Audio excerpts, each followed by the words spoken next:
I heard the sickening pop before I felt the pain. My older brother James had twisted my arm behind my back because I'd refused to let him borrow my laptop again.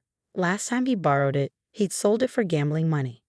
Stop being so dramatic, Emily, Mom sighed as I clutched my right shoulder, tears streaming down my face. James was just playing around. You know how brothers are. But James, 24, wasn't just playing. At 17, I was tired of being his punching bag, tired of the excuses, tired of Mom pretending this was normal sibling behavior. This time, though, there was no hiding it. My shoulder was clearly dislocated, hanging at an awkward angle that made even Mom pause. Fine, she muttered, grabbing her car keys. Let's go to the ER. But remember, it was an accident. We don't need people getting the wrong idea about our family. James smirked from the couch, already back to scrolling through his phone. Sorry, sis, he called out, not sounding sorry at all. You should have just given me the laptop. The drive to Memorial Hospital was tense. Mom rehearsed the story with me. You were wrestling, things got a bit rough, but it was all in fun, right, Emily? I stayed silent, focusing on keeping my arm still as every bump in the road sent shockwaves of pain through my shoulder. This was the third time in 8 months I'd felt this particular pain, but the first time Mom had agreed to take me to the hospital. Usually she'd just give me ice and tell me to tough it out. The emergency room was busy, but a dislocated shoulder apparently warranted prompt attention. A nurse called me back while Mom was still filling out paperwork. She introduced herself as Jenny and helped me change into a gown. Can you tell me how this happened? She asked, her eyes kind but observant. Before I could answer, Mom burst into the room. Oh, just typical sibling roughhousing, she said with a forced laugh. Her brother doesn't know his own strength sometimes. Jenny's expression didn't change, but something flickered in her eyes. She took my vitals and noted them in my chart, then said Dr. Andrews would be in shortly. Dr. Andrews was younger than I expected, maybe in his mid-30s, with glasses and a calm demeanor. He sat down at the computer and began reviewing my file. I watched as his brow furrowed, his fingers clicking through screen after screen. I see you've been here before, he said carefully. Multiple times, in fact. 3 visits to urgent care for shoulder injuries in the past 8 months, plus 2 ER visits for a sprained wrist and bruised ribs. Mom shifted in her chair. Emily's very active. She does sports. Which sports? Dr. Andrews asked, looking directly at me. I don't play sports, I admitted, avoiding Mom's warning glare. Dr. Andrews nodded, making a note in my file. I'd like to examine your shoulder now. Mrs. Parker, would you mind stepping out for a moment? Hospital protocol for examining teenage patients. That's ridiculous, Mom protested. I'm her mother. Nevertheless, it's our policy, he said firmly. The nurse will show you to the waiting area. Once Mom was gone, Dr. Andrews' whole demeanor changed. Emily, he said gently, I need you to be honest with me. These injuries, they're not from roughhousing, are they? Something in his voice, in the way he looked at me like he actually saw me, broke through the wall I built around my fear. My brother James, I whispered. He gets angry, takes things, when I say no. Dr. Andrews nodded, his face grave. How long has this been happening? Since Dad died 3 years ago, I said, the words tumbling out. Mom says he's just grieving, that he doesn't mean it. But today, my laptop. I need it for school, and he wanted to take it, and when I said no. He dislocated your shoulder, Dr. Andrews finished. He began examining my injury with careful hands. Emily, this pattern of injuries isn't normal. This isn't what loving siblings do to each other, no matter what your mom says. I know, I said, my voice barely audible. But Mom won't listen. She says family problems should stay in the family. Dr. Andrews looked me straight in the eyes. This isn't just a family problem anymore. This is abuse, and as a doctor, I have a legal obligation to report it. But more than that, I want to help you. Will you let me? For the first time in 3 years, someone was offering real help, not just excuses or band-aid solutions. I looked at the door, thinking of Mom in the waiting room with her ready explanations and James at home, probably already planning his next borrowing scheme. I took a deep breath, winced at the pain, and nodded. Yes, I said, please help me. Dr. Andrews worked quickly after that. While he prepared to reset my shoulder, he had Nurse Jenny bring in a social worker named Ms. Torres. The pain medication they gave me made everything feel slightly surreal, but it couldn't dull the relief of finally telling someone the truth. Your brother has a documented history of violent behavior, Ms. Torres said, consulting her tablet.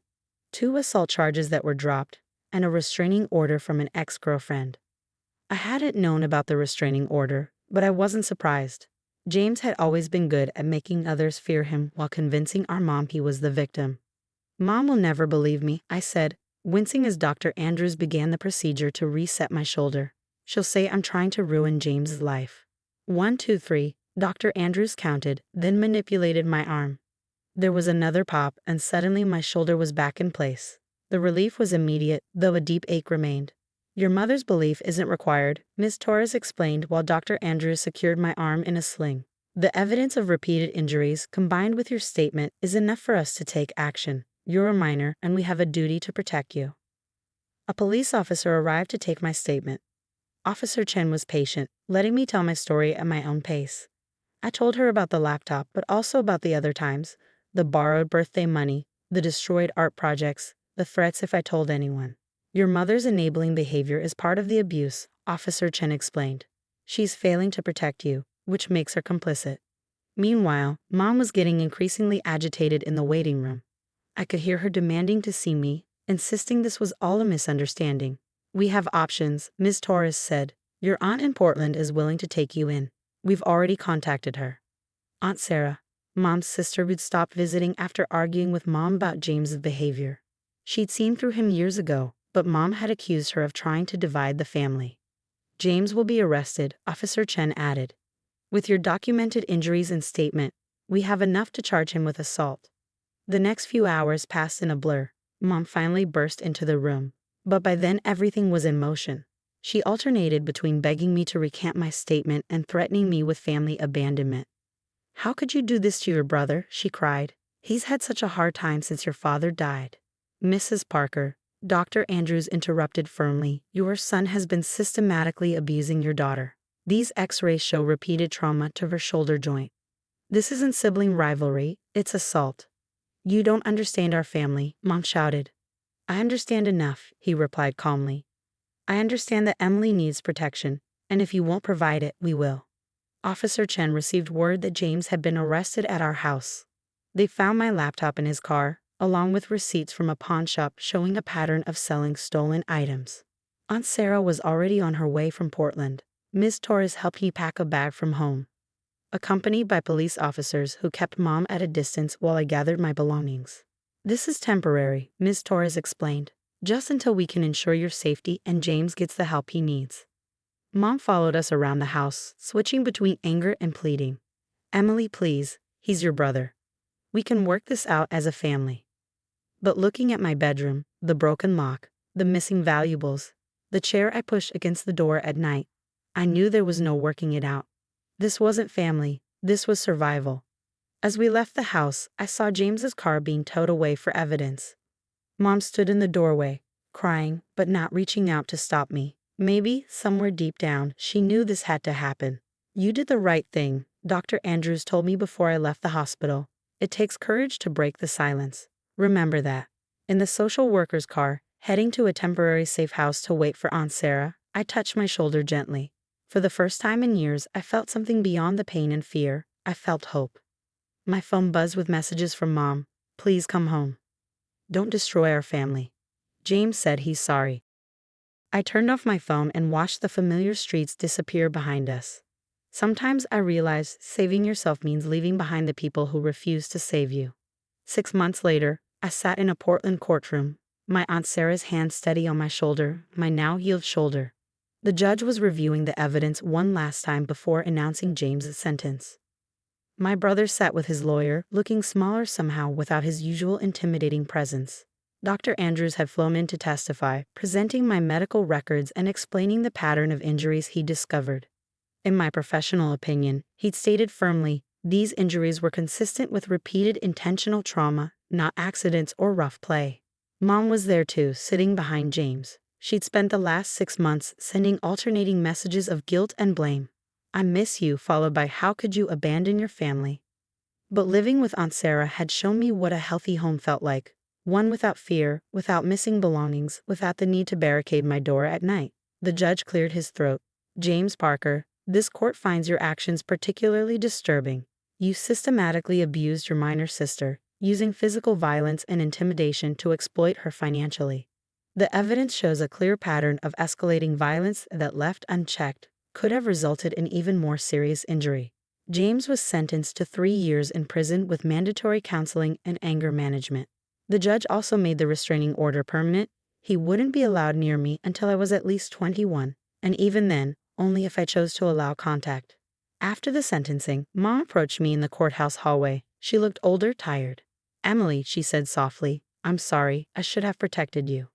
"Yes," I replied, "you should have." Aunt Sarah stepped between us. "Karen, Emily needs time. If she wants to work on your relationship, it'll be on her terms, not yours." My new life in Portland was everything I'd never dared hope for. I was finishing high school with straight A's, no longer missing classes because of accidents. My art teacher had entered my work in a state competition, and I'd won second place. Aunt Sarah had helped me open a new bank account only I could access, and I'd even started a part-time job at a local bookstore. Dr. Andrews kept in touch, sending occasional emails to check on my progress. His intervention had inspired me. I'd decided to study psychology in college, hoping to help other teenagers trapped in abusive situations.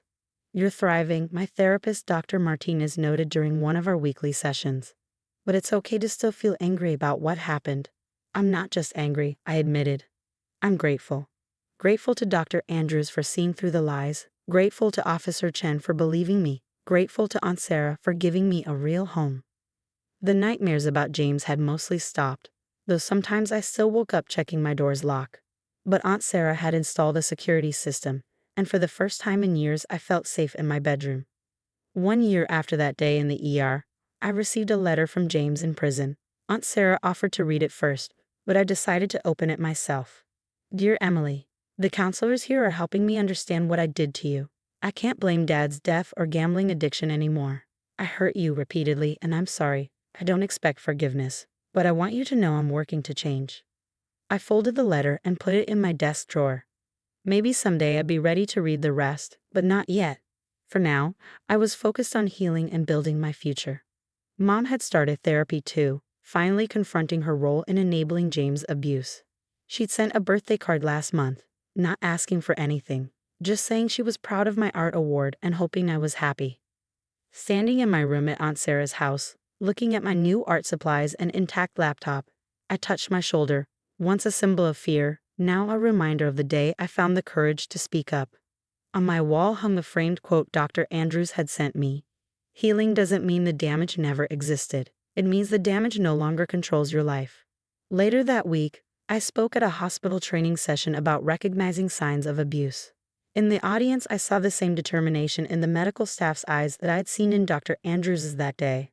The commitment to look deeper, to question the excuses, to help those who couldn't help themselves.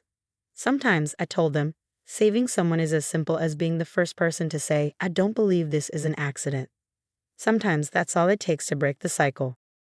As I left the hospital, my shoulders strong and straight, I smiled. James had tried to break me, but instead, he'd set me free. Sometimes the worst moments in our lives lead us to our greatest strength, and mine had led me here, to a future I was finally free to choose.